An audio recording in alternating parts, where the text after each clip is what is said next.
Pandemi di Indonesia semakin mengkhawatirkan.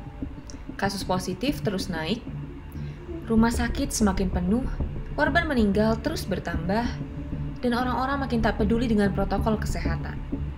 Kondisi ini juga diperparah dengan kebijakan pemerintah yang ambigu mengurangi tingkat penularan wabah. Mari kita lihat kondisi setelah libur Natal dan Tahun Baru. Selama 3 hari berturut-turut, kasus positif harian COVID-19 mencapai rekor tertinggi sejak kasus pertama diumumkan. Dan temuan itu bukanlah lonjakan pertama kasus positif di tanah air.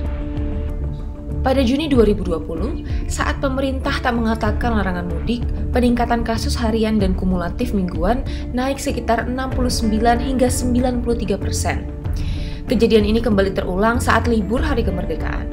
Peningkatan kasus harian dan kumulatif mingguan naik sekitar 55 hingga 118%.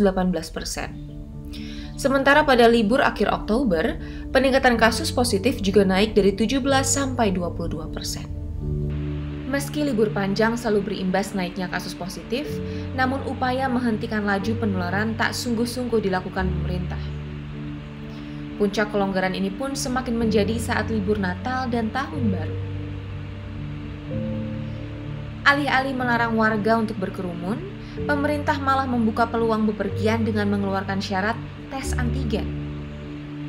Imbasnya, lonjakan pergerakan orang ke tempat-tempat wisata meningkat. Dari 700.815 orang sebelum libur Natal dan Tahun Baru, menjadi 1.181.508 orang. Euforia liburan ini bertambah pada kasus aktif COVID-19. Begitu pula dengan total angka kematian yang terus meningkat. Meski kasus aktif dan kematian terus naik, tapi Presiden Joko Widodo dengan percaya diri mengatakan pemerintah mampu menangani pandemi. Kita bersyukur Indonesia termasuk negara yang bisa mengendalikan dua krisis tersebut dengan baik. Tetapi permasalahan belum sepenuhnya selesai. Pandemi masih berlangsung dan kita harus selalu waspada dan siaga. Sebenarnya bukan hanya libur panjang yang memicu kenaikan angka kasus positif COVID-19 di tanah air. Ambigunya pemerintah mencegah potensi penularan juga tergambar ketika berbagai penolakan menggelar pilkada serentak bakal dilakukan pada awal Desember. Meski wacana ini dikritisi berbagai ahli karena dianggap mengorbankan kesehatan masyarakat, namun upaya menggelar hajatan politik terus saja didorong pemerintah. Padahal, alarm datang dari Ketua Satgas Penanganan COVID-19 yang menyebut 17 daerah berisiko tinggi terhadap penyebaran COVID-19. Salah satunya ialah Cilegon. Di daerah ini, kasus positif meningkat setelah pilkada dihelat. Angka kasus positif naik sebanyak 3.117 kasus selama 2 pekan antara 10 sampai 23 Desember. Dua daerah lain yang juga menyelenggarakan pilkada yaitu Pandeglang dan Tangerang Selatan juga mengalami kenaikan kasus positif COVID-19. Di Pandeglang, kenaikan kasus positif mencapai 2.082 kasus.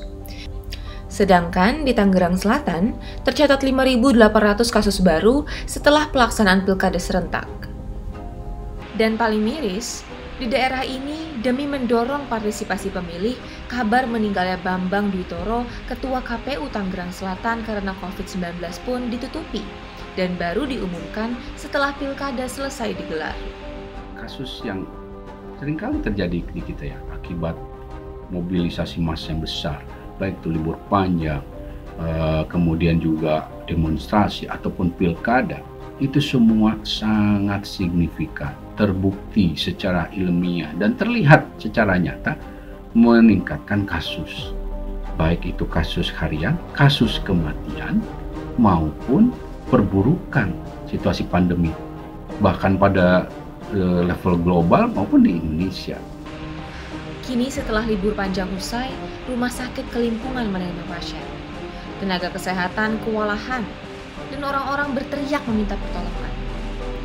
Sistem kesehatan di berbagai daerah nyaris di ujung tanduk.